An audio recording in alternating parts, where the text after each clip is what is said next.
lugar, la señora Borràs. Gracias, presidenta.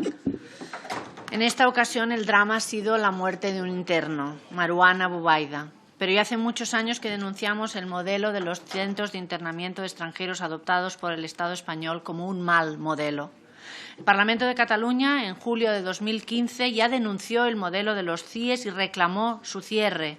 También el Parlament Valencià y otros han pedido este cierre.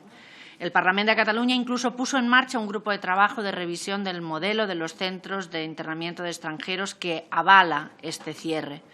Por ello, pedimos transparencia sobre los hechos acaecidos por su gravedad y, habida cuenta de que los CIES conforman un mal modelo de internamiento para personas extranjeras, porque son prisiones temporales para indocumentados, es necesario abrir un debate sobre esta actual gestión de los CIES y tener en cuenta el consenso que hay por parte de partidos y entidades que pedimos su cierre.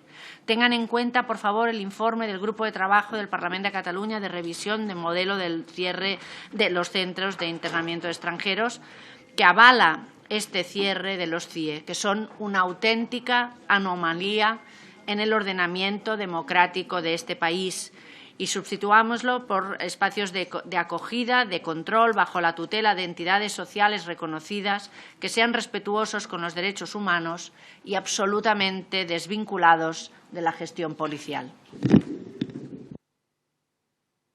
Muchas gracias, señora Borràs.